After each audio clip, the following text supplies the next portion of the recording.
নমস্কার, দেখছেন এবিপি আনন্দ, আপনাদের সঙ্গে আমি কুসুমিতা। রাজ্যের বিদ্যালয় শিক্ষা দপ্তরের আয়োজনে এবিপি আনন্দে বাংলা শিক্ষা ক্লাসরুমে আরো একবার রাজ্যের সব পড়ুয়াকে স্বাগত জানাই। প্রত্যেক দিনের মতো তোমরা যেমন জানো, সকাল 10টায় আমাদের এই ক্লাসরুম শুরু হয়, আর দুপুর 3টে তোমাদের জন্য আরেকটা ক্লাসরুম থাকে। আজ সকাল 10টায় নবম এবং দ্বাদশ শ্রেণীর জন্য আমাদের আলোচনার বিষয় ইংরেজিতে তোমরা আগের ক্লাসে যা পড়েছো, আজকে কিন্তু সেই পড়ারই ডাউট ক্লিয়ারিং হবে এবং তার জন্য তোমরা সরাসরি আমাদের ফোন করতে পারো।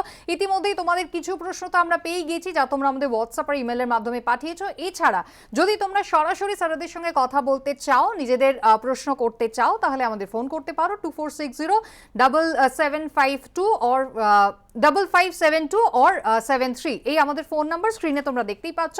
সরাসরি ফোন করতে পারো। আমার সঙ্গে আজকে যারা রয়েছেন তাদের সঙ্গে তোমরা অবশ্যই পরিচিত, আমি আরো একবার তাও পরিচয় করিয়ে দিই। আমার সঙ্গে রয়েছেন হিমাদ্রি ভট্টাচার্য, মিত্র ইনস্টিটিউশন ভবানীপুর ব্রাঞ্চের শিক্ষক। আপনাকে স্বাগত জানাই। আমি পরে শিক্ষক যিনি রয়েছেন বেদান্ত সেনগুপ্ত, বরিশা আশার বিদ্যাপীঠ থেকে, এবং আমাদের সঙ্গে রয়েছেন শ্যামল মণ্ডল, শ্রীকৃষ্ণপুর হাই স্কুল, পশ্চিম মেদিনীপুর থেকে। স্যার, আপনাকেও স্বাগত জানাই। আমি টিচারদের সঙ্গে তো অবশ্যই কথা বলবো, তবে অবশ্যই তোমাদের মনে করিয়ে দিই, তোমরা কিন্তু টেলিফোন করতে ভুলো না, আর অবশ্যই নিজেদের খাতা পেন তো রেডি রাখবেই, কারণ স্যারেরা যা যা সমাধান বলে দেবেন। গত সপ্তাহে যে অ্যাসাইনমেন্ট তোমাদের দিয়েছেন, সেই অ্যাসাইনমেন্ট তোমরা যেভাবে করেছো তাও তোমরা মিলিয়ে নিতে পারবে, ঠিক করেছো কিনা, সেই সমস্ত কিছু নিয়ে আলোচনা করব। আমি প্রথমেই চলে আসবো all summer in a day. Sir, গত সপ্তাহে আমাদের টপিক ছিল নবম শ্রেণীর জন্য, সেই all summer in a day নিয়ে আমরা জানি একটা বিস্তারিত আলোচনা হয়েছিল, সেখানেও ছাত্রছাত্রীরা তারা প্রশ্ন করেছিল, আপনারা গোটা পড়াতেই বুঝিয়ে দিয়েছিলেন। তো সেখানে একবার আজকে ক্লাসটা শুরু করতে গিয়ে যদি একটা রিক্যাপ হয়ে যায়। অবশ্যই দেখো, তোমাদের বলি যে last week we had compared the situation on Venus with the current lockdown situation that is there on the earth now, that is existing now. Actually we are now trapped in a peculiar kind of situation on account of corona, and the same thing happened in all summer in a day, where we see that they were trapped on account of torrential rain. ঠিক আছে, এইটাই আর কি main ব্যাপার। আর কয়েকটা outlines, broad outlines আমি এখানে discuss করব, যেটা that will sum up the entire story. ঠিক আছে, the first thing is that the children wait for the rain to stop, they are eagerly waiting for the rain to stop. And then the second point is that the bright sun comes out after a long eager wait. And then the second phase, that includes rain returns with thunder and lightning. And that is very terrible experience for the children. And then we come to the children play happily for 1 hour. There is only 1 hour, because the sun will shine for only 1 hour, and then it will again go behind the clouds. And then the last phase is that children become sad when the sky becomes overcast once again. Actually eita hocche to sum up the details, the sum of the entire text. These are the major points, the broad outlines. Now I will go into the idea of the story, the main idea of the story. The main idea of the story is a brilliant instance of science fiction, or sci-fi as it is called. And it is also a total departure from the factual, and it is an entry into the world of imagination. Actually it is a science fiction, যেটাকে আমরা বাংলায় বলে থাকি কল্পবিজ্ঞান। হ্যাঁ, কল্পনা রয়েছে ঠিকই, কিন্তু এখানে আমরা যেটা জানি যে ভিনাসটা হচ্ছে এমনই একটা গ্রহ, সেখানে কিন্তু কোন রকম it is very different, it is diametrically opposite to what he says. Actually it is a very hot planet, it is next only to Mercury, and it is very hot, but here it is projected as something that is very cold, and it is constantly raining there, it is very cold there, and it is there is continuous waterlogging as well. And then another thing I would like to say is that reality serves as the springboard for flights of imagination. In this particular text we see that the writer Ray Bradbury, he actually uses reality as a springboard, and that helps to imagine what is to come, what we get in the text. Okay, this is in a nutshell what we বেশ, অর্থাৎ গত সপ্তাহে মূলত আমরা এগুলো নিয়ে আলোচনা করেছিলাম, এবং খুব স্বাভাবিকভাবে আপনিও যেভাবে শুরু করলেন যে লকডাউনে এই মুহূর্তে আমাদেরও যা পরিস্থিতি, 1 ঘন্টার জন্য এই গল্পে বলা রয়েছে যে বাচ্চারা বেরোতে পারছে, কিন্তু আমাদের এখন সেই 1 ঘন্টারও বোধহয় প্রতীক্ষা করতে হচ্ছে যে যদি আমরাও 1 ঘন্টার জন্য হলেও একটু বেরোতে পারতাম। কিন্তু এর পাশাপাশি যে স্যার গত সপ্তাহের অ্যাসাইনমেন্টটা ছিল, ওরা তো সেটা সলভ করেছে নিজেরা বাড়িতে, যদি আপনি একটু বলে দেন তাহলে ওরা একটু মিলিয়ে নিতে পারে। আমি মেজর পয়েন্টসগুলো বলে রাখি, যে তাহলে ওরা নোট করতে পারবে। দেখো, প্রথম প্রশ্নটা ছিল how did the author describe the silence when the rain stopped after 7 years. Actually এটা মনে রাখতে হবে যে সাইলেন্সটা এখানে খুব ভাইটাল, সেটা আমি পরে ডিল করব regarding the binaries that he deals with. এখন ব্যাপারটা যে সাউন্ডটা যেখানে এখানে কম্পেয়ার করা হচ্ছে, it is like a hurricane, as if a hurricane has stopped. এখানে যেটা বলছে যে when the rain stopped after 7 years it appeared as though a hurricane had lost its sound. এটা মার্ক করার জিনিস। হারিকেন মানে যেটা আমরা জানি a storm is a terrible sound and it's just stopped all of a sudden. ঠিক আছে, এই একটা ব্যাপার। তারপর peace prevailed all around, চারিদিকে একটা শান্তিপূর্ণ পরিবেশ, মানে they are not used to it, not accustomed to it. It is so absolute a silence. And then we see that it was so immense that one would feel as if the ears had been stuffed. যেটা আমাদের অনেক সময় এই ফিলিংটা হয় যেন কানে যেন তুলো গোঁজা রয়েছে, মানে we feel like complete silence, absolute silence. তো সেটা একটা অনুভূতি হয়েছিল চিলড্রেনদের। The world grounded to a standstill and the silence was like a blessed sea of no sound. এটা কিন্তু খুব ইম্পর্টেন্ট একটা ফ্রেজ শেষের দিকে উনি ইউজ করছেন writer. It is like a blessed sea of no sound, মানে এটা হচ্ছে একটা মেটাফর উনি ইউজ করছেন। It's just like the vastness of the silence is compared to the vastness of the sea. এইটা হচ্ছে ফার্স্ট কোয়েশ্চেনটা, ঠিক আছে। চলে যাই সেকেন্ড কোয়েশ্চেনে। সেকেন্ড কোয়েশ্চেন রয়েছে list 2 points or words from the story that describe the sun. আচ্ছা, any 2 দেয়া রয়েছে, আমি কিন্তু বেশ কয়েকটা দিচ্ছি, 2-3টে দিচ্ছি এবং তারা সেটা ইয়ে করবে, বেছে নেবে। প্রথমটা হচ্ছে the sun was like a lemon. Actually ব্যাপারটা হচ্ছে যেখানে 7 বছর অন্তর সে সূর্যকে দেখতে পাচ্ছে, সেখানে একটা কৌতূহল রয়েছে, একটা অজানা কিছু, হ্যাঁ, একটা রেয়ার কিছু। তো সেখানে প্রথমে তাদের মনে হচ্ছে it was like a lemon. তারপর সেটা কি মনে হচ্ছে, it was too hot, extremely hot. They learned it 7 years back. একদম। আর তারপরে যেটা দেখছি the sun is depicted as a flower that blooms for just 1 hour। মানে এটা মনে হচ্ছে যে it is like a flower. তার কারণটা হচ্ছে যে আমরা জানি যে সানের যদি আমরা অ্যাপিয়ারেন্সটা দেখি, সানের ব্ল্যাক স্পটস থাকে, সবকিছুই থাকে, কিন্তু তার বাইরে একটা করোনা থাকে। করোনা হচ্ছে the radiance around the sun and that looks like a flower and they saw it only for an hour. সেই জন্য একটা অ্যাপিয়ারেন্সটা as if the appearance resembled a flower. সবটাই তাদের ইমাজিনেশন, এভরিথিং ইজ ইমাজিনেশন। আর একটা point বলে দিই, it was the colour of flaming bronze, যেটা হচ্ছে after the sun comes out. এটা হচ্ছে before the sun came out, এটা হচ্ছে after the sun comes out. তার ডেসক্রিপশন হচ্ছে it was the colour of flaming bronze and it was very large.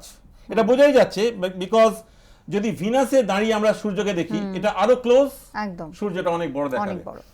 এবং তারপরে পয়েন্টটা হচ্ছে the warm sun. Warm sun কথাটা ইউজ করছেন, this are the adjectives he uses to describe the sun, ঠিক আছে।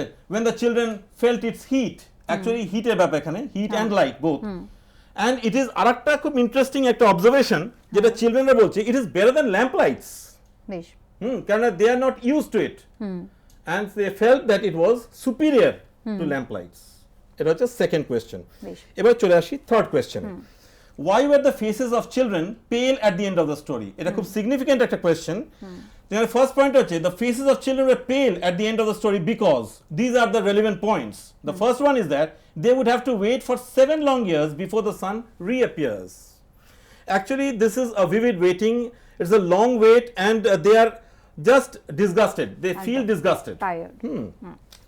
Second point হচ্ছে the sun in the story is associated with, এটা আমি এর সঙ্গে রিলেট করতে চাই, মেরিমেন্ট অ্যান্ড রিভেলরি। কেন তাদের মনে হচ্ছে, কেন এই যে 7 years ধরে যে কনস্ট্যান্ট যে রেইনফল হচ্ছে, they are literally frustrated and they feel the sun is associated with merriment and revelry. Number 2 হচ্ছে it is associated with life and vitality. একদম। থার্ড পয়েন্টটা যেটা হচ্ছে the sun would only give them unrestricted freedom to play hide and seek and to run among the trees. It would give them the opportunity, the positivity. Right. And the last point is that it would give that blissful silence they crave for. একদম। ঠিক আছে, এই হচ্ছে আপনার। তাহলে গত সপ্তাহের অ্যাসাইনমেন্টের যা কিছু প্রশ্ন ছিল, যা কিছু সংশয় ছিল, সেগুলো কিন্তু পরিষ্কার হয়ে গেল। আর এবার তোমরা যে প্রশ্ন পাঠিয়েছো সেই প্রশ্নে বরং দেখি। প্রথম প্রশ্ন প্রীতিশ দাস, দমদম কৃষ্ণকুমার হিন্দু একাডেমি থেকে প্রীতিশ জানতে চেয়েছে, how does Ray Bradbury develop the mood in the story all summer in the day? আমি বেদান্ত স্যারের কাছে আরেকবার যাব। ব্যাপারটা বলছি যে এই যে মুডের ব্যাপারটা বলছেন, এটা খুব রেলেভেন্ট প্রশ্ন, খুবই ভালো প্রশ্ন এটা। অ্যাকচুয়ালি আমরা যদি প্রথম থেকে দেখি the progression of the story যদি দেখি, তাহলে দেখবো যে it is a graphical representation from despair to hope and again back to despair. এইটা একটা ব্যাপার। আর দ্বিতীয় যেটা দেখবো সেটা হচ্ছে যে there are certain binaries, three sets of binaries. First is hope and despair, second is light and darkness, and the third one is sound and silence. এই তিনটেই কিন্তু খুব significant and their impact upon the mood of the children. এটা আমরা দেখবো যে actually they are in a sunny mood when it is bright, and they are in a despairing mood when the sun goes down or goes behind the clouds. তারপর আমরা দেখবো the journey is from the world of the known to the unknown world. Actually known world আমি এই জন্য বলছি কারণ scientific fact কি বলছে যে Venus is too hot and it hardly rains there. একদম। তো সেখানে এখানে the world of the known যেটা বলছে যে ইট ইজ টু হট, আর সেখানে আননোন ওয়ার্ল্ড আমরা যাচ্ছি যেটা fictional world, and that is the unknown world. It triggers the fancy of the children. Actually science fiction যেটা বলছে it triggers the fancy of the children, তাদের imagine করতে শেখাচ্ছে গল্পটা, যেটা আমরা রিয়ালিটি, যেটা আমি আগেও বলেছি যে reality acts as a spring board for imagination. এখানে কিন্তু স্টোরিটা যেহেতু তারা সায়েন্টিফিক ফ্যাক্টস গুলো জানে, সেই জন্য তাদের মনে হচ্ছে যে এটা this is something different and so interesting as well. এবং তারপর আমরা লাস্ট পয়েন্টে চলে যাব। The prevailing mood is one of sorrow and despair, but the sun provides a silver lining. Every grey cloud has a silver lining, যেটা আমরা জানি, এবং it stirs the curiosity of the children. এই হচ্ছে first কোয়েশ্চেনটা। বেশ, আমাদের সঙ্গে টেলিফোনে একজন রয়েছে এই মুহূর্তে, ছাত্র অরিন্দম সাধু আমাদের ফোন করেছে। বলো Arindam. Where did the children play? Where did the children play? Himanshu sir. আচ্ছা, good morning to all my students and teachers and my colleagues. Where did the children play? এটা এক পুরোপুরি ইনফরমেটিভ প্রশ্ন এবং টেক্সচুয়াল প্রশ্ন। আচ্ছা। The children they could get only an hour to play and enjoy themselves.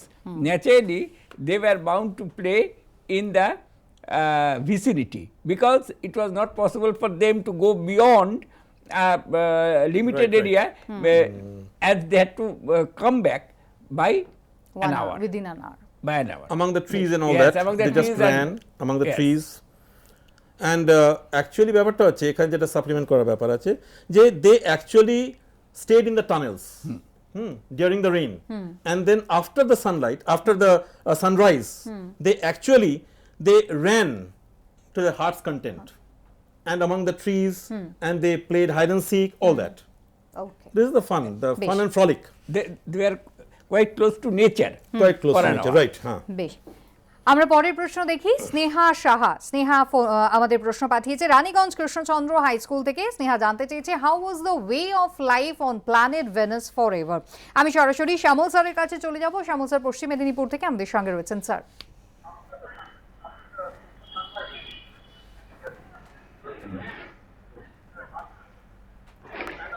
তোমরা এতক্ষণ আলোচনা থেকে দেখলে যে the story all summer in a day is a science fiction based on imagination. পুরোটা একটা কাল্পনিক ব্যাপার এখানে রয়েছে। The author drew a strange picture of Venus, their way of life, how they live their way of life in Venus. There is no sun. Sun comes after 7 years, but only for an hour only. তো সেখানে সূর্য নেই, সূর্য যদিও আসে 7 বছর পর 1 ঘন্টার জন্য। তো there is rain, the rain, ceaseless rain, and this ceaseless rain causes tidal waves. দিনের পর দিন, বছরের পর বছর, ঘন্টার পর ঘন্টা শুধু বৃষ্টি পড়ে যায় এবং টাইডাল ওয়েভস রয়েছে সেখানে। তো there is forest all over the Venus, চারিদিকে বন জঙ্গল, বৃষ্টি হচ্ছে বেশি তাই বন জঙ্গলও বেশি। There is storms, violent storms, they break the storm breaks the forest only to grow furthermore. ঝড়ে ধ্বংস হয়ে যাচ্ছে বন জঙ্গল, আবার বেশি বেশি করে জন্মাচ্ছে। দের ইজ ন্যাচারাল ট্রিমর, চারিদিকে শুধু কি রয়েছে প্রাকৃতিক একটা ঝড় ঝঞ্ঝা, স্টর্ম, একটা violent situation. There is no silence, there is only the sound of violent sound of storms and other calamities. There is no light except the light of sir আপনার artificial lamp. অডিওটা আমাদের কাছে পরিষ্কারভাবে এসে পৌঁছচ্ছে না, আমি আপনার কাছে আবারও আসবো, আবারও আমরা আলাদাভাবে আপনার সঙ্গে যোগাযোগ করার চেষ্টা করব। আমি একটু স্যারেদের কাছে আসবো যে এই প্রশ্নটার উত্তরটাই যদি আপনারা আরেকবার একটু স্পষ্ট করে বুঝিয়ে দেন স্যার। ওকে, অ্যাকচুয়ালি এখানে যেটা প্রশ্নটা বলছে, how was the way of life on planet Venus forever. Actually forever যখন বলছে তাহলে আমাদের মনে রাখতে হবে ইট ওয়াজ আ রেইনি প্ল্যানেট, যেটা ফিকশন বলছে আমাদের, একদম। কিন্তু অ্যাকচুয়ালি সায়েন্স কিন্তু তা বলছে না। সায়েন্স বলছে it is a very hot planet and it hardly rains there. তো সেখানে কয়েকটা পয়েন্টস আমাদের লক্ষ্য রাখতে হবে। ফার্স্ট হচ্ছে torrential rain and incessant rain on Venus for 7 years at a stretch, এটা ফার্স্ট পয়েন্ট। সেকেন্ড পয়েন্ট যেটা ডিসকাস করবে সেটা হচ্ছে tidal waves triggered by heavy storms inundated the isles or islands, ঠিক আছে। আর থার্ড পয়েন্ট আছে forests crushed by rain and they regrew to be crushed again, ঠিক আছে। তারা বড় হচ্ছে কিন্তু আবার তারা জলের কারণে কিন্তু এক্সেসিভ রেনের কারণে তারা নষ্ট হয়ে যাচ্ছে। এবং লাস্ট পয়েন্ট যেটা ডিসকাস করব সেটা হচ্ছে an otherwise arid planet is depicted as a watery moist planet, একটা ড্রাই প্ল্যানেট সেটাকে ময়েস্ট প্ল্যানেট হিসেবে ডিপিক্ট করা হচ্ছে। বেশ, তাহলে দ্বিতীয় প্রশ্নের উত্তর কিন্তু আমরা জেনে গেলাম। এবার আমি তৃতীয় প্রশ্ন, এখানে হ্যাঁ, আমি স্যার। একটা জিনিস হ্যাঁ, হ্যাঁ, বলুন। বেদান্তকে সাপ্লিমেন্ট করব যে and that's why the children were bound to remain quarantined. Right একদম। Right right. হ্যাঁ, মানে how was the life in Venus normally, textual points যেগুলো বললো তার সঙ্গে যে these are the causes and that's why they were bound to remain within their right. own tunnel and Tunnel. Actually compelled them to remain within the tunnels. একদম। ঠিকই, একবার ঠিক কথা বলেছেন। ঠিক, আমি এবার তৃতীয় প্রশ্ন নিই। প্রমিতা সাহুর প্রশ্ন on the girls high school থেকে, what is the theme of the story all summer in a day? গল্পের থিমটা আমি হিমাদ্রি স্যারের কাছে জানতে চাই। আচ্ছা, থিম বলে ইট centers around the central idea where we can find the juxtaposition of the imaginary and the real. একদম।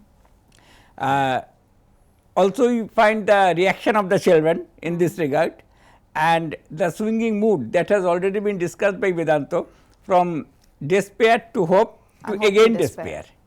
This is the swinging mood, and this juxtaposition of the imaginary and the real that could help us to go for magic realism, so to speak, that whenever these children, they were bound to remain quarantined, yet they could enjoy for an hour and again they were bound to remain quite confined within the tunnels. Now the theme centers around this swinging mood of despair and hope, despair to hope to despair again. This is the central idea. ওকে, তাহলে এই হলো এই কবিতা, এই গল্পের মূলত all summer in a day, এই গল্পের মূলত এইগুলোই প্রশ্ন যেগুলো তোমরা আমাদের পাঠিয়েছিলে। এবার আমি একটু চলে আসবো বেদান্ত স্যারের কাছে। স্যার, এই টেক্সট থেকে যে টেক্সচুয়াল গ্রামার পোর্শন, মূলত এখানে আমরা গল্পে যে সেন্টেন্সগুলো দেখি সেই সেন্টেন্সগুলোর মধ্যে সিম্পল সেন্টেন্স, কমপ্লেক্স, কম্পাউন্ড সব রকমই রয়েছে। তো সেক্ষেত্রে যদি ট্রান্সফরমেশন করতে হয়, মানে সিম্পল টু কমপ্লেক্স বা সিম্পল টু কম্পাউন্ড, তাহলে সেক্ষেত্রে কি কি ধরনের পদ্ধতি ছেলেমেয়েরা অবলম্বন করবে? অ্যাকচুয়ালি এটা তো ডিসপ্লেতে ওরা পাবে যে কি কি জিনিসগুলো রয়েছে, মানে actually how to convert this. একদম। তো সেটা আমি বলে দেবো ওদের। প্রথম কথা হচ্ছে যে conversion from simple to complex যখন করবে, কয়েকটা ইম্পর্টেন্ট জিনিস তাদের লক্ষ্য রাখতে হবে। সেটা হচ্ছে expanding a word or phrase, সেটা এক্সপ্যান্ড করবে ইনটু সাবঅর্ডিনেট ক্লজ। আচ্ছা, তারপরে যেটা টাইপটা আছে conversion from simple to compound, সেটা কিভাবে করবে? Expanding a word or phrase into a principal clause. আমি বলবো ওদের যে মেন ক্লজটা কতটা যেন ইউজ না করে। আচ্ছা, কারণ আমার মাস্টারমশাই তিনি কিন্তু শিখিয়েছিলেন যে not main clause, it is principal clause. হ্যাঁ, actually and clauses are joined by a coordinating conjunction. Coordinating conjunction যেটা কিনা কম্পাউন্ড সেন্টেন্সের ক্ষেত্রে এক্সক্লুসিভলি ইউজ হয়। এবং তারপরটা যেটা হচ্ছে conversion from compound to complex and simple, same system আর কি। সেটা হচ্ছে changing the sentence structure as per the requirements. সেটা কিন্তু খুব জুডিশিয়াসলি স্টুডেন্টসদের কিন্তু ভাবতে হবে সেন্টেন্স অ্যানালাইজ করে। তারপরে যেটা হচ্ছে যে ফ্রম কমপ্লেক্স টু কম্পাউন্ড, এই যে কনভার্সনটা সেটা কিভাবে করবে? The replacing the subordinate clause with a principal clause and adding a coordinating conjunction. ঠিক আছে, এই হচ্ছে কয়েকটা পদ্ধতি যেটা ওদের মনে রাখতে হবে, এবং এইটা যদি জানা থাকে তাহলে যে কোনো ট্রান্সফরমেশন করতে ওদের সুবিধা হবে, particularly in the case of simple, complex and compound sentences. বেশ, আমরা কি করে একটু উদাহরণের সাহায্যে যদি একটু বুঝে নিই, কারণ প্রত্যেকটা পয়েন্ট যেগুলো আপনি বললেন সেগুলোর সঙ্গে রিলেটেড উদাহরণ যদি আপনি দেন তাহলে একটু তাহলে বোর্ডে আমি এটা ব্যাপারটা বুঝিয়ে দিই। হ্যাঁ। আচ্ছা,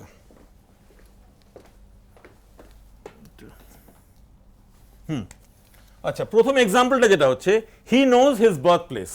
অ্যাকচুয়ালি এখানে হিটা হচ্ছে কি, এটা সাবজেক্ট, হ্যাঁ, ঠিক আছে, এইটা হচ্ছে ভার্ব, ঠিক আছে, আর এইটা হচ্ছে একটা phrase, it is not a clause. এখন তাদের জানতে হবে যে সিম্পল সেন্টেন্স কি। সিম্পল সেন্টেন্সটা অ্যাকচুয়ালি হচ্ছে যে it is a uniclausal sentence, is a uniclausal sentence with one subject and one verb. And complex sentence মানেই হচ্ছে সেখানে একটা প্রিন্সিপাল ক্লজ থাকবে, একটা সাবঅর্ডিনেট ক্লজ থাকবে।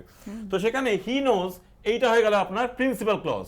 তোমাদের এটা মনে রাখতে হবে, এটা কিন্তু প্রিন্সিপাল ক্লজ। আর ওয়্যার থেকে, যেটা রিলেটিভ প্রোনাউন থেকে যেটা শুরু হচ্ছে, যে অংশটা, এই যে পার্টিকুলার সেন্টেন্সটা, where his birth place is, this is subordinate clause. Subordinate clause. মানে যেটা আমরা করছি মূলত সেটা হচ্ছে হিজ বার্থ প্লেসটাকে আমরা এক্সপ্যান্ড করছি ইনটু আ সাবঅর্ডিনেট ক্লজ, ঠিক আছে। সেকেন্ড সেন্টেন্সটা দেখো, standing by the lake she saw a turtle. এটা কিন্তু সিম্পল সেন্টেন্স, এবং সিম্পল সেন্টেন্সটাকে আমরা কম্পাউন্ড সেন্টেন্সে কনভার্ট করছি। সেখানে কিন্তু এটা রয়েছে কিন্তু সিম্পল, কেননা এখানে অলরেডি একটা পার্টিসিপল দিয়ে ইউজ হচ্ছে, প্রেজেন্ট পার্টিসিপল দিয়ে হচ্ছে। এবং তারপর আমরা যেটা দেখবো যে কম্পাউন্ড, এখানে সেম জিনিস, যে সিম্পল সেন্টেন্স হচ্ছে যে যেখানে uniclausal sentence with one subject and one verb. আর সেখানে আমরা যখন কম্পাউন্ডে কনভার্ট করবো, তার মানে আমাদের লক্ষ্য রাখতে হবে যে কোঅর্ডিনেটিং ক্লজেস থাকবে সেখানে, এবং সেখানে একটা কোঅর্ডিনেটিং লিঙ্কার থাকবে। তাহলে she stood by the lake and, এই অ্যান্ডটা হচ্ছে সেই coordinating linker, and saw a turtle, ঠিক আছে। তো এই হচ্ছে কোঅর্ডিনেটিং কনজাংশন দিয়ে আমরা কিভাবে কম্পাউন্ড সেন্টেন্স করছি।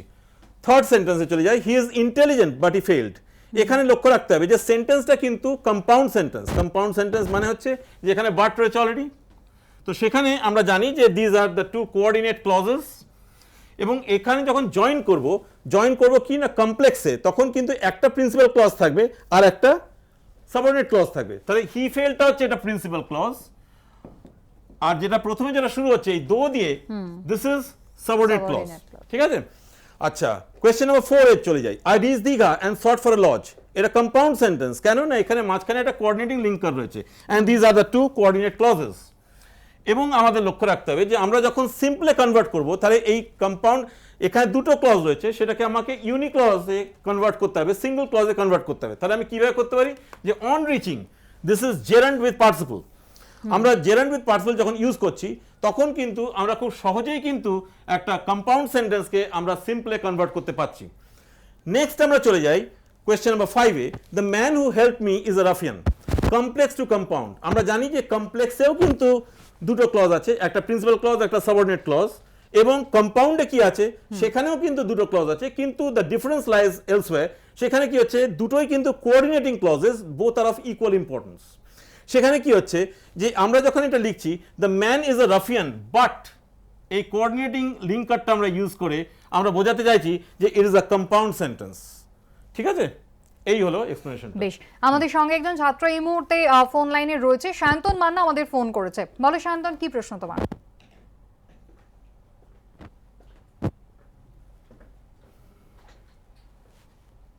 শান্তন, শোনা যাচ্ছে না? আমাদের সঙ্গে মনে হয় যোগাযোগ বিচ্ছিন্ন হয়ে গিয়েছে। স্যার, যেটা আপনি উদাহরণ দিয়ে বললেন, প্রথমত আপনি বুঝিয়ে দিলেন যে প্রিন্সিপাল গুলো কি কি, যেভাবে ওরাই ট্রান্সফরমেশন গুলো করতে পারে, এবং তার সঙ্গে আপনি উদাহরণ দিয়ে বুঝিয়ে দিলেন। এবার আমি যেটা জানতে চাইবো সেটা হচ্ছে যে কি ধরনের সমস্যাগুলো আপনারা মূলত খাতায় দেখতে পান, কমন এরর্স গুলো কি? সমস্যা মানে কি জানতো, প্রথম ব্যাপারটা হচ্ছে ওদের ক্লজ আর ফ্রেজের মধ্যে ডিফারেন্সটা জানতে হবে। আচ্ছা, phrase is a group of words without a subject and a verb.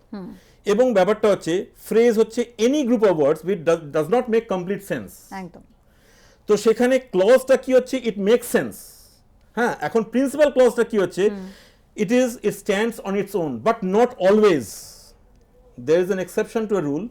Actually এটা মনে রাখতে হবে যে তাদের কোনো সেন্টেন্স যখন অ্যানালাইজ করবে, সেখানে প্রিন্সিপাল ক্লজ কোনটা আর কোনটা হওয়া উচিত, কখনো কখনো সেটা ফ্রেজের উপর নির্ভর করে, কখনো কখনো সাবঅর্ডিনেট ক্লজের উপর নির্ভর করে। তাহলে ওদের লোকেট করতে হবে প্রিন্সিপাল ক্লজ আর সাবঅর্ডিনেট ক্লজ। আর যদি সেটা কম্পাউন্ড সেন্টেন্স হয়, কি করে বুঝবে? কোঅর্ডিনেটিং লিঙ্কার তাই জানতে হবে। They should know about the linkers, যে কি ধরনের লিঙ্কার্স হয়, কত রকমের লিঙ্কার্স হয়, সেটা ডিসপ্লেতে ওরা পেয়ে যাবে যে কত রকমের লিঙ্কার্স হয়। তাহলে অ্যাকর্ডিংলি তারা যদি ওটা মুখস্থ রাখতে পারে, তাহলে তারা কিন্তু খুব সহজেই কিন্তু তারা ডিসার্ন করতে পারবে যে কোনটা সাবঅর্ডিনেট ক্লজ, কোনটা প্রিন্সিপাল ক্লজ, এবং কোনটা কম্পাউন্ড সেন্টেন্স, কোনটা কমপ্লেক্স সেন্টেন্স, কিংবা কোনটা সিম্পল সেন্টেন্স। এইটা কিন্তু ফার্স্ট ব্যাপার। এবং কোনটা ইউনিক্লজাল, কোনটা বাইক্লজাল, এই ব্যাপারটা কিন্তু ওদের বুঝতে হবে। তো ক্লজ অ্যান্ড ফ্রেজ, ফার্স্ট ব্যাপারটা হচ্ছে ক্লজ অ্যান্ড ফ্রেজ ব্যাপারটা বুঝতে হবে, এবং knowledge regarding noun clause, adjective clause and adverb clause. বেশ, হিয়ারিন লাইজ দ্য ডিফারেন্স। মানে যেটা ব্যাপারটা হচ্ছে, নাউন ক্লজ হচ্ছে it answers the question what, একদম। এবং অ্যাডজেক্টিভ ক্লজ মানে কি হচ্ছে, there is a description of something. এবং অ্যাডভার্ব ক্লজ এটা হচ্ছে ভাস্ট এরিয়া, ভাস্ট এরিয়া। সেখানে দেখুন time, place, manner, contrast, reason, purpose, অনেক রকমের আছে। এবার ওদের বুঝে নিতে হবে যে what kind of function it place in a sentence. এই হচ্ছে অর্থাৎ তোমরা বুঝে গেলে যে এই টেক্সট থেকে মূলত গ্রামার হিসেবেও তোমরা কিভাবে এই সেন্টেন্সের ট্রান্সফরমেশন বাড়িতে প্র্যাকটিস করতে পারো। এবার আমাদের অ্যাসাইনমেন্টটা দেওয়ার সময় হয়েছে। আজকে ক্লাসের ভিত্তিতে অ্যাসাইনমেন্টটা দিয়ে দেবো আমরা। স্যার বলবেন নবম শ্রেণীর অ্যাসাইনমেন্ট। নবম শ্রেণীর অ্যাসাইনমেন্ট দিয়ে দিই আমি। তোমরা ভালো করে লক্ষ্য রাখো, এটা আমি তোমাদের যেটা দিচ্ছি সেটা হচ্ছে do as directed, transformation of sentences. তোমাদের ডিসপ্লেতেও পেয়ে যাবে, আমি জাস্ট পড়ে দিচ্ছি। প্রথম প্রশ্নটা হচ্ছে sensing trouble, comma, she jumped off the car. এটা তোমাকে কনভার্ট করতে হবে change into a complex sentence. তোমরা বুঝতেই পারছো এটা সিম্পল সেন্টেন্স। তারপর সেকেন্ডটা হচ্ছে I saw man who was wounded. এটা দেয়াই রয়েছে কমপ্লেক্স সেন্টেন্স, তোমাকে কনভার্ট করতে হবে change into a simple sentence. The boy who lives next door is my friend. এটা অলরেডি কমপ্লেক্সে রয়েছে, তোমাকে করতে হবে কম্পাউন্ডে, চেঞ্জ ইনটু আ কম্পাউন্ড সেন্টেন্স। আর লাস্টলি যেটা আছে সেটা হচ্ছে I reach Digha and sought for a lodge. এটা কম্পাউন্ড সেন্টেন্স রয়েছে, তোমাকে কনভার্ট করতে হবে ইন আ সিম্পল সেন্টেন্স। এবার দ্বাদশ শ্রেণীর জন্য ইংরেজি আমাদের আজকের আলোচনার বিষয় কবিতা। তোমরা জানো স্লিপ ইন দ্য ভ্যালি। আমি প্রথমে হিমাদ্রি স্যারের কাছে চলে আসবো। হিমাদ্রি স্যার, আমরা এতক্ষণ পর্যন্ত ল্যাঙ্গুয়েজ নিয়ে আলোচনা করলাম ক্লাস 9-এর, আর এবার 12 পোয়েট্রি ওরা আগের সপ্তাহে যেটা পড়েছিল স্লিপ ইন দ্য ভ্যালি, এর মধ্যে ওরা নিশ্চয়ই পড়াশোনা করে অ্যাসাইনমেন্ট করে একেবারে তৈরি হয়ে রয়েছে। ওদের প্রশ্ন আমাদের কাছে রয়েছে আর ওরা তো ফোন করছে। আমি একবার আপনাকে বলবো যে সংক্ষেপে আপনি যদি আরেকবার চ্যাপ্টারটা বলে দেন। আচ্ছা, সংক্ষেপে বলতে গেলে যে the poem primarily deals with the futility of war.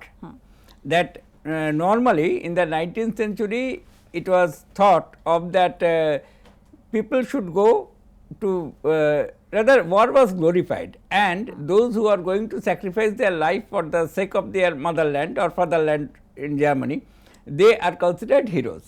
But gradually with the two world wars we have come to realize that it's nothing heroic in it.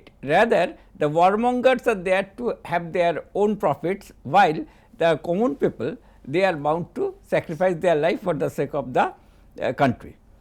Now this is that means the primary aim of the poem is to offer us this theme of anti-war.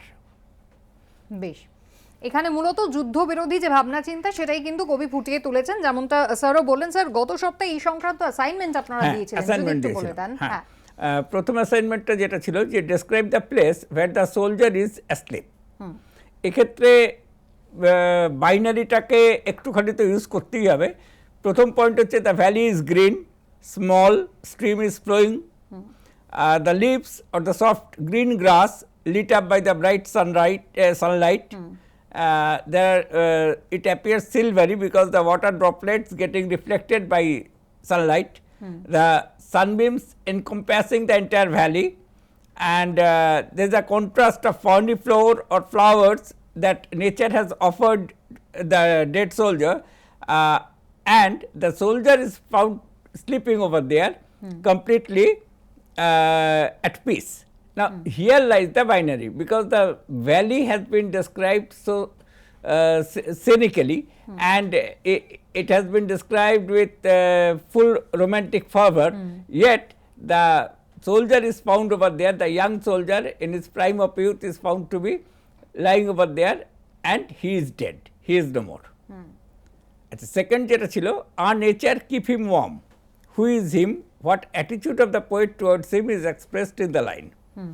Him refers to the dead soldier in his prime youth, lying asleep in the valley with his hand on his breast. আর যদি এই attitude of the poet এক্ষেত্রে বলতে হবে যে the sympathetic attitude of the poet full of human consideration for the dead soldier, as well as we can say that there is a satirical vent through this dead person toward the warmongers. দুটো একসঙ্গে coupled হয়ে যাচ্ছে। আচ্ছা আর justify the title of the poem, এটা কিন্তু আমরা already গতবার খুব ডিটেলে ডিসকাস করেছিলাম যে asleep in the valley, that means the valley, the scenic beauty of the valley has been contrasted with the dead soldier, though he is no more and he is in the prime of his youth. বেশ, তাহলে যে assignment দেওয়া ছিল সেই অ্যাসাইনমেন্টের যে যদি কোনো সংশয় তোমাদের থেকে থাকে সেই ডাউট কিন্তু ক্লিয়ার হয়ে গেল। এবার আসি তোমাদের প্রশ্নে, যে প্রশ্ন তোমরা ইতিমধ্যেই আমাদের পাঠিয়েছো। রাজিবুল শেখ হাঁসপুকুরিয়া বিদ্যাপীঠ থেকে রাজিবুল যে প্রশ্ন আমাদের পাঠিয়েছে, in his side there are 2 red holes, discuss the significance of the line. Himadri sir. আচ্ছা, two red holes, this very phrase, it refers to the bullet wounds or injuries, and probably these 2 red holes, it signifies a stain on humanity at large. It symbolizes the mark of injury on humanity. That means the soldier is dead, there are 2 bullet wounds on his side, and it's quite clear that the poet perhaps satirically offers us a picture that this soldier is dead due to, and it's a stain on humanity itself. বেশ বেশ, তাহলে এই প্রথম প্রশ্নের উত্তর আমরা পেলাম। এবার আমরা দ্বিতীয় প্রশ্ন দেখব। প্রতীতি বন্দ্যোপাধ্যায় কমলা গার্লস স্কুল থেকে প্রতীতি জানতে চেয়েছে, his smile is like an infant's, why is the smile like an infant? আমি সরাসরি চলে যাব শ্যামল স্যারের কাছে, আমাদের সঙ্গে স্যার রয়েছেন এই মুহূর্তে পশ্চিম মেদিনীপুর থেকে। Sir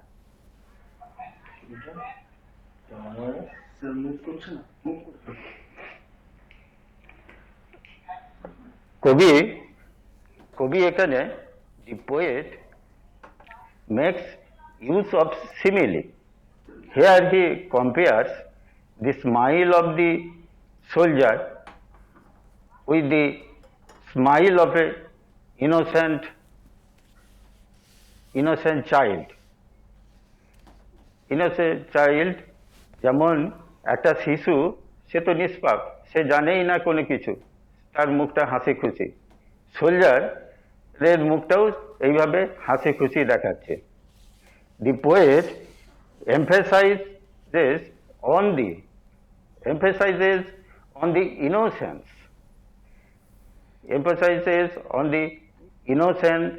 reflected on the face of the soldier lying on the green sun-soaked bed of the valley.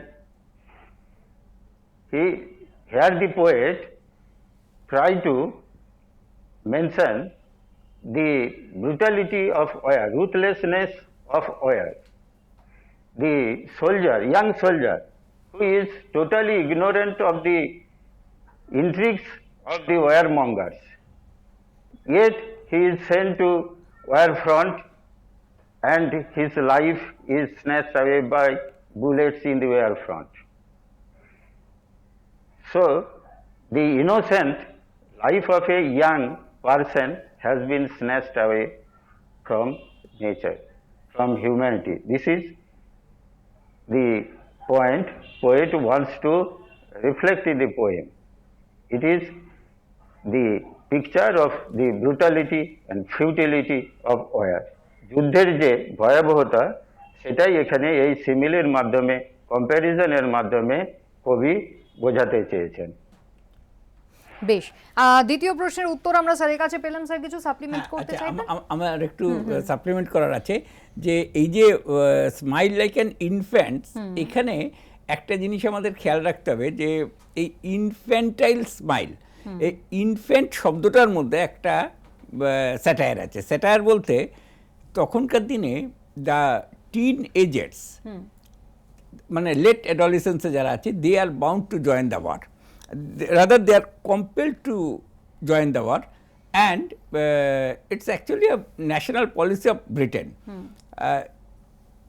We all know that there was a proverb made by the British government that the sun of the British Empire doesn't set.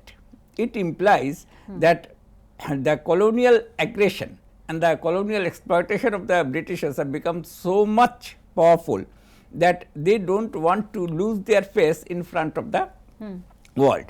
But with the break of the World War, they have come to realize that they are nothing in comparison to France or Germany or Italy. But they were not, they were so egocentric that they didn't like to accept this fact. As a result of which, they simply took the boys of late adolescence and sent them to war with a single idea that they would like to glorify the war, that you should join the war in order to get maximum reward. That means you are going to sacrifice your life for the sake of your motherland. But in fact, this is not so. And the warmongers, in fact, all the war poets, including Siegfried Sassoon, Wilfred Owen, Rupert Brooke, they all go against this notional concept, the 19th century notional concept of chivalry and warmongering, and they would like to insist on the single fact that these young lives, they are going to get butchered by the warmongers, by the policy of the warmongers. Therefore, this smile like an infant smile, it helps us to find out the satirical vein, the glorification of war, which is essentially notional against the factual brutality of war, where the young soldiers are bound to accept their death. বেশ, তাহলে আমরা আমাদের perfect বলেছেন, কিন্তু আমি একটা add করতে পারি অ্যাকচুয়ালি একদম। একটু নতুন অ্যাঙ্গেল দিয়ে। অ্যাকচুয়ালি ইনফ্যান্ট কথাটা উনি যখন বলছেন না, তো সেখানে আমি বলবো যে after death the enmity and bitterness is no longer etched on the face of the warrior. একটা ওয়ারিয়ার যখন সে ব্যাটলফিল্ডে মারা যায়, একদম। তারপর কিন্তু তার মুখে কিন্তু সেই এনমিটি আর ইয়েটা থাকে না। হ্যাঁ, সেটা আস্তে আস্তে চলে যায়। আর একটা জিনিস যেটা ইম্পর্টেন্ট অবজারভেশন, যেটা আমার মনে হয় যে সেটা হচ্ছে death makes him a helpless child in the hand of nature who rocks him in her cradle the green valley. এই গ্রিন ভ্যালিটাকে আমার মনে হচ্ছে যে just by the shape of the valley, একদম সেটা হচ্ছে just like a mother's lap, it's just like a cradle, আর the nature acts as the comforter. ঠিক আছে, এইরকম আমি জাস্ট অ্যাড করলাম আর কি। খুব বেশ, ভালো। বেশ, আমি এর পরের প্রশ্ন নেব। বিজয়া ঘোষ আমাদের সঙ্গে অনামিকা দাস এই মুহূর্তে টেলিফোন লাইনে রয়েছে। অনামিকা, বলো। আমার কোশ্চেনটা হচ্ছে যে what is meant by heavy undergrowth? আরেকবার বলো, what is meant by Heavy undergrowth. Heavy undergrowth. বেশ, meant by Actually, it heavy is meant. It means the plants and thickets or the bushes that grow around the warrior's body, amid which the body is stretched, lies stretched. বেশ, তাহলে তোমার প্রশ্নের উত্তর পেলে অনামিকা। এবার বিজয়া ঘোষের প্রশ্নটা আমরা দেখি। বিজয়া ঘোষ বংশীহারি হাই স্কুল থেকে জানতে চেয়েছে, a soldier very young open mouth, how is the soldier sleeping, how is the place where he sleeps? এই একই প্রশ্ন ফোনে করেছে মল্লিকা সূত্রধর। মল্লিকার প্রশ্ন এবং বিজয়া ঘোষের প্রশ্ন আপনারা একই সঙ্গে দেখতে পাচ্ছেন। আমি বেদান্ত স্যারের কাছে যান। আচ্ছা, এখানে একটা ব্যাপার জিনিস আমি প্রথমে বলে রাখি যে ওপেন মাউথ এই যে এক্সপ্রেশনটা আমার খুব ভাইটাল মনে হয়। তার কারণ হচ্ছে we have seen in scriptures, আমি স্ক্রিপচার্স উল্লেখ করবো, আমি স্পেসিফাই করবো না, যে the soul escapes from the mouth after death. তো সেই জন্য ওপেন মাউথ ওটা আমার মনে হয় ওটা। আর আরেকটা জিনিস যেটা হচ্ছে হি স্লিপস ওপেন মাউথ, এটা হচ্ছে একটা সিগনিফিকেন্ট ব্যাপার যে হাউ ইজ হি স্লিপিং। আর একটা হচ্ছে his hand rests on his head, sorry হ্যাঁ রেস্ট অন আ, না আমি হেডটা মিন করছি, head first. His head rest on a ferny pillow and then one of his hands rests on his breast, যেটা, and his body lies pale and his face wears an infantile smile, যেটা হিমাদ্রি আগেই বলেছেন। ঠিক আছে, এইটা একটা ব্যাপার।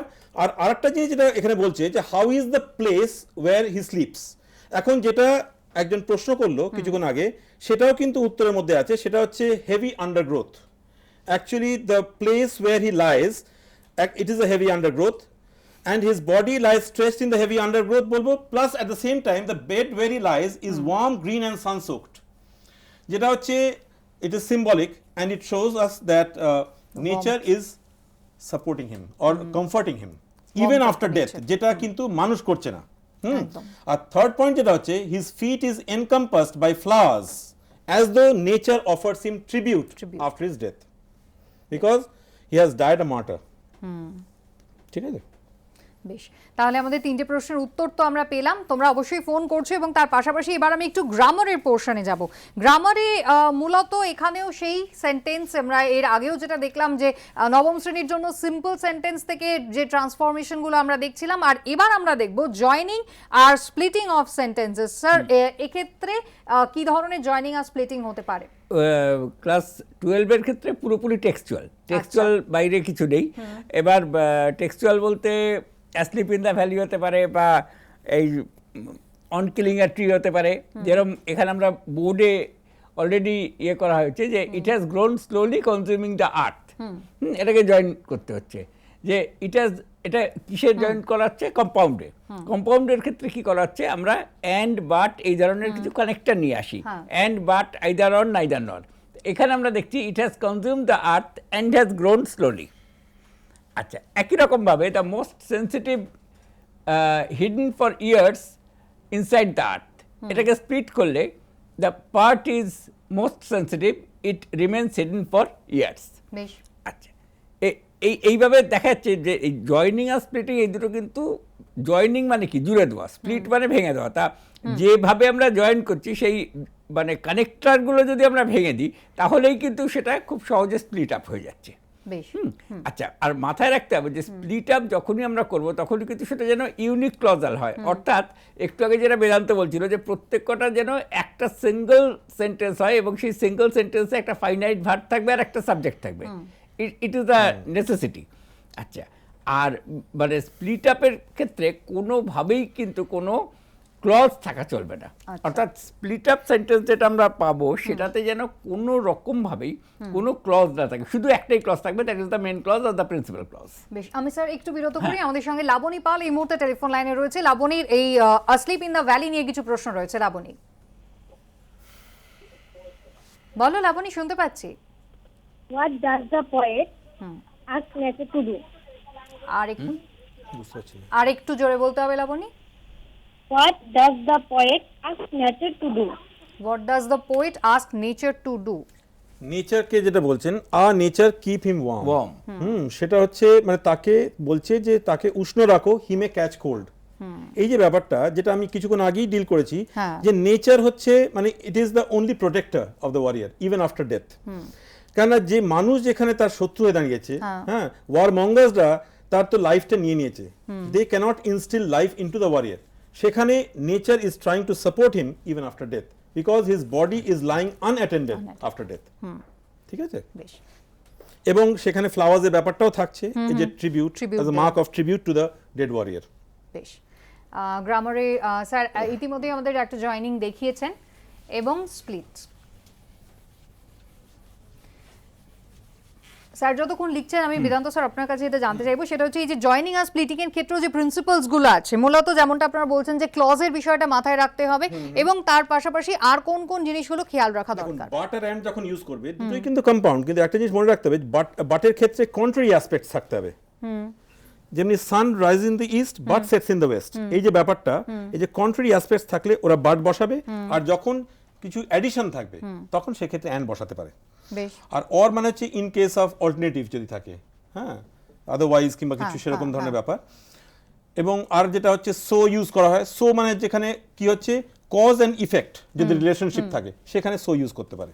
বেশ, এইগুলো খুব কমনলি ইউজ যেটা ক্লজেস, বাট লিঙ্কাস বলছি, যেটা কম্পাউন্ডের ক্ষেত্রে ইউজ হয়। আর এমনি তো অসংখ্য এরকম লিঙ্কাস আছে, পার্টিকুলার রিলেটিভ প্রোনাউন্স যেটা আছে সেটা তো ওরা বুঝতেই পারবে, WH ওয়ার্ডস আছে, তো সেটা তো রিলেটিভ প্রোনাউনের ক্ষেত্রেও যেটা লক্ষ্য রাখা উচিত ওদের, যে সেটা হচ্ছে it stands beside the word for which it stands.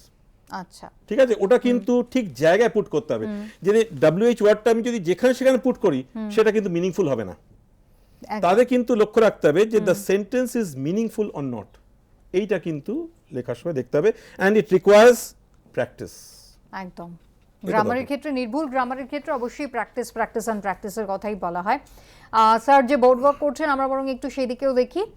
Sir একটা কমপ্লেক্স সেন্টেন্স লিখেছেন, A small green valley where a slow stream flows. It's essentially a complex sentence. এখানে আমরা ক্লোজ করতে পাচ্ছি where a slow stream flows. এটাকে যদি simple করতে বলে, ইন দ্যাট কেস আমাদের কি করতে হচ্ছে, a slow stream, এটাকে অ্যাডজেক্টিভ করে নিতে হচ্ছে, a slow stream flows in a small green valley. ঠিক একইভাবে আমি একটা স্প্লিটিং দেখাচ্ছি। A soldier very young lies open mouth, there is a very young soldier, he lies open mouth.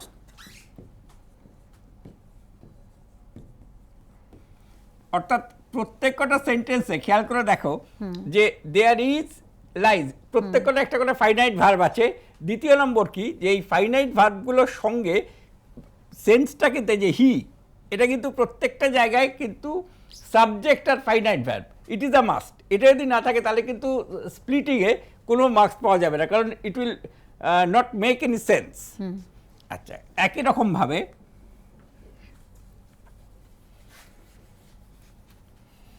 আরও একটু স্প্লিটিং জয়নিং দেখা যাক।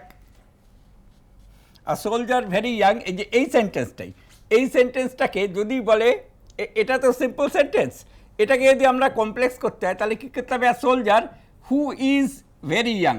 তার মানে কি, যেটা এক্ষুনি বেদান্ত বলছিল যে কোথায় আমরা হু হুইচ ইউজ করব, সেটা কিন্তু খুব significant. A soldier who is very young lies open mouth, অর্থাৎ অ্যাডজেক্টিভ ক্লজ, অ্যাডজেক্টিভ ক্লজ বা রিলেটিভ ক্লজ। অর্থাৎ যখন আমরা ক্লজটা করছি তখন কিন্তু মাথায় রাখতে হচ্ছে যে কার পরে আমরা কানেক্টারটা বসাচ্ছি। লিঙ্কার বা কানেক্টারটা কিন্তু ভীষণ সিগনিফিক্যান্ট একটা রোল প্লে করছে, and it should make a sense. Who is very young, এইখানে কিন্তু কখন কমাটা থাকছে না। হু ইজ ভেরি ইয়াং এর মধ্যে দিয়ে কি হচ্ছে, it refers to the soldier. আরেকটা দেখাই, his smile is like an infant, যে একটু আগে যেটা পাচ্ছিলাম আমরা।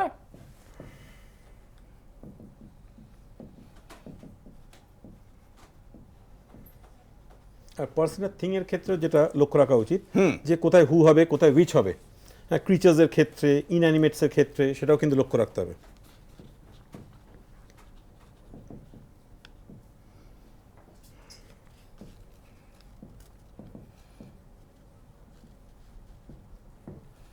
আচ্ছা, এটা হচ্ছে simple, his smile is like an infants, এটা হচ্ছে সিম্পল সেন্টেন্স। আর এটা হয়ে গেল কমপ্লেক্স, অর্থাৎ he smiles as an infant does. এই জায়গাটা খেয়াল করো, এটা একটু হয়তো মনে হচ্ছে একটু প্রবলেমেটিক, কিন্তু প্রবলেমেটিক নয়। কিন্তু his smile is like an infants, এটা হচ্ছে এসেনশিয়ালি একটা সিম্পল সেন্টেন্স। কিন্তু যখন আমরা এটাকে ভাঙছি, আমরা যদি বলতাম হি স্মাইল, হিজ স্মাইল আছে, সুতরাং আমি হিজ স্মাইলটাকে এটা করা কিন্তু ডিফিকাল্ট। তার থেকে he smiles as an infant does, এইভাবে করলে কি হচ্ছে, অনেক সহজে আমরা জিনিসটাকে প্রোগ্রামিং এর মধ্যে নিয়ে আসতে পারছি। স্যার, গ্রামার রিলেটেড একটা ফোন আমাদের সাথে আচ্ছা। রয়েছে, আমরা বরং একটু কথা বলে নিই। অনন্যা সূত্রধর জানতে চাইছে কিছু। অনন্যা, বলো তোমার প্রশ্ন। আমি বলছিলাম যে আমরা কি বিকজ ইউজ করে কম্পাউন্ড সেন্টেন্স বানাতে পারি? মাঝে মাঝে পারি, বেশ, তুমি শুনতে থাকো। অবশ্যই পারি মাঝে মাঝে, কিন্তু ওখানে বিকজটা যেন it should act as an coordinating conjunction, না হলে কিন্তু হবে না। বিকজে কমপ্লেক্স হয়, বিকজে কম্পাউন্ড হয়, কিন্তু বিকজ যখনই আমরা ইউজ করব তখন যেন ওটা কম্পাউন্ড কানেক্টর হিসেবে ইউজ হয়, তাহলে ওটা কম্পাউন্ড সেন্টেন্স হবে, না হলে কিন্তু একটা হবে না। উদাহরণ দিয়ে কি বোঝানো সম্ভব স্যার? কম্পাউন্ড বিকজ দিয়ে? কম্পাউন্ড বিকজ নরমালি হয় না আর কি, খুব রেয়ার কেস, Rare case, খুব রেয়ার কিন্তু কেস, হয়। যে কারণে স্ট্রাইক করছেন আর কি, খুবই এক্সেপশনাল কেস যেটা স্যার বললেন, হ্যাঁ, কিন্তু স্ট্রাইক হয় সেরকম। আচ্ছা, ঠিক আছে, ঠিক আছে, কিন্তু এটা সম্ভব, মানে ওর প্রশ্ন ছিল যে এটা সম্ভব কিনা। বেশ বেশ, আসলে যদি হ্যাঁ। কজ এন্ড এফেক্টের রিলেশনে আসে তাহলে কিন্তু ওটা কমপ্লেক্স হয়ে যাবে, তাহলে ঠিকই, কিন্তু ঠিকই, ওটা হ্যাঁ। কম্পাউন্ড হবে না। ওদের এক্সপেক্টেড কিন্তু coordinating- কমপ্লেক্স, ওরা কিন্তু কমপ্লেক্সটাই পাবে বেশি, কমপ্লেক্সই পাবে, আচ্ছা। ওরা কারণ কম্পাউন্ড ফর্মে কিন্তু আচ্ছা। পাবে না। হ্যাঁ, যদি কোঅর্ডিনেটিং কনজাংশন হিসেবে ইউজ হয় তাহলেই ওরা ওটাকে Compound পাবে। ওইরকম ইউসেজ বোধহয় দেবে না, মনে হয় না দেবে। ওটা ওদের পক্ষে ডিফিকাল্ট হবে। আরো একটা উদাহরণ আমরা বরং হ্যাঁ। দেখি। In his side there are 2 red holes.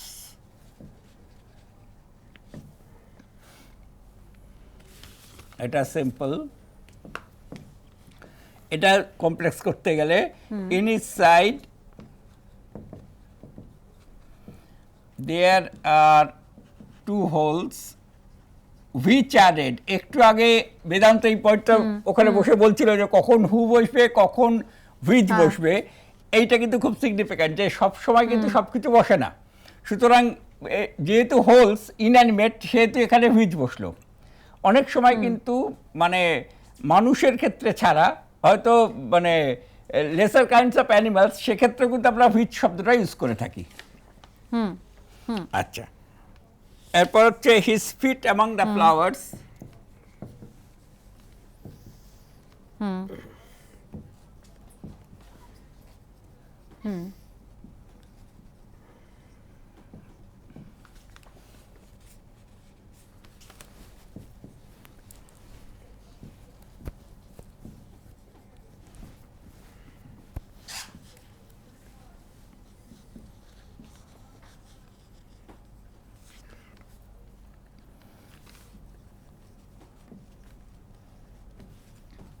আচ্ছা, his feet among the flowers he sleeps, এই যে হি স্লিপস এইখানে কিন্তু অ্যান্ডটা উজ্জ ছিল, জাস্ট কম্পাউন্ড করতে গিয়ে কি করলাম এই অ্যান্ডটা আমি এখানে বসিয়ে দিলাম, অ্যান্ড স্লিপস।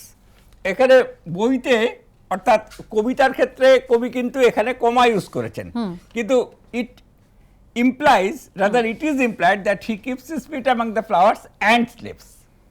বেশ, তাহলে মোটামুটি আমরা কিন্তু একেবারেই বুঝে গেলাম যে কবিতার সম্পর্কে তোমাদের নিশ্চয়ই আর কোনো প্রশ্ন থাকবে না, এবং তার পাশাপাশি জয়নিং আর স্প্লিটিংও কিন্তু স্যার ভীষণ সুন্দর করে বুঝিয়ে দিয়েছেন প্রিন্সিপাল কিভাবে করতে পারো, এবং একাধিক উদাহরণ দিয়ে কিন্তু স্যার দেখিয়ে দিয়েছেন সিম্পল কমপ্লেক্স কম্পাউন্ড সেন্টেন্সের ক্ষেত্রে জয়নিং এবং স্প্লিটিং কিভাবে সম্ভব। বেশ, এবার আমি বরং আসি আজকের অ্যাসাইনমেন্টে। স্যার দ্বাদশ শ্রেণীর অ্যাসাইনমেন্টটা স্যার। ঠিক আছে, অ্যাসাইনমেন্টে তোমরা ওখানে দেখতেই পাচ্ছ, স্ক্রিনে অলরেডি ডিসপ্লেড হচ্ছে, it has grown slowly consuming the earth, change into a compound sentence. It has grown slowly consuming the earth, change into a compound sentence. সেকেন্ডটা হচ্ছে the most sensitive, hidden for years inside the earth, split into two simple sentences. থার্ডটা হচ্ছে a small green valley where a slow stream flows, change into a simple sentence. A soldier, very young, lies open mouthed, split into two simple sentences.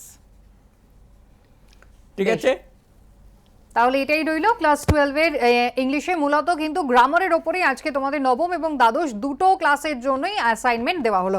আজকে আমাদের English নিয়ে আলোচনা এখানেই শেষ করতে হবে, তবে অবশ্যই তোমাদের আগামী কালের কথাও বলে দেবো এবং আজ দুপুর 3টের কথাও মনে করিয়ে দেব। আগামীকাল কি থাকছে? আগামীকাল নবম শ্রেণীর জন্য অঙ্ক থাকছে পলিনোমিয়াল, আগের সপ্তাহে তোমরা করেছিলে, আর কাল তার ক্লাস থাকবে দ্বিতীয় ক্লাস, এবং দ্বাদশ শ্রেণীর জন্য ট্রিগোনোমেট্রিক ইনভার্স সার্কুলার ফাংশন। এবার বলে দেবো আজকে দুপুর 3টে তোমাদের জন্য কি বিষয় থাকছে। আজকে তোমাদের জন্য বিষয় থাকছে দশম শ্রেণীর history, reforms, characteristics and observation. দ্বাদশ শ্রেণীর জন্য থাকছে ফিলোসফি, আর্গুমেন্ট অ্যান্ড প্রপোজিশন।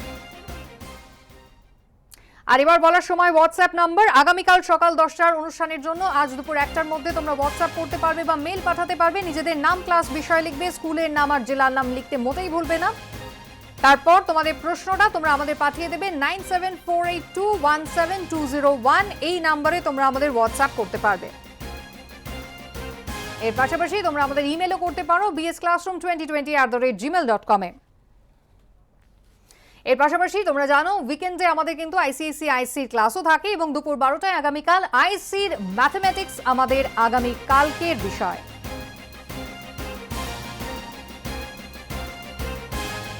বাংলার শিক্ষা ক্লাসরুম আজকের মতো এই পর্যন্তই। খুব ভালো থেকো, আর অবশ্যই তোমাদের পড়াশোনা যেন কোনো ছেদ না পড়ে সেই কারণেই কিন্তু পশ্চিমবঙ্গ সরকার এবং এবিপি আনন্দের এই যৌথ উদ্যোগ। ভালো থেকো সকলে, সব খবরের জন্য চোখ থাক শুধুমাত্র এবিপি আনন্দে।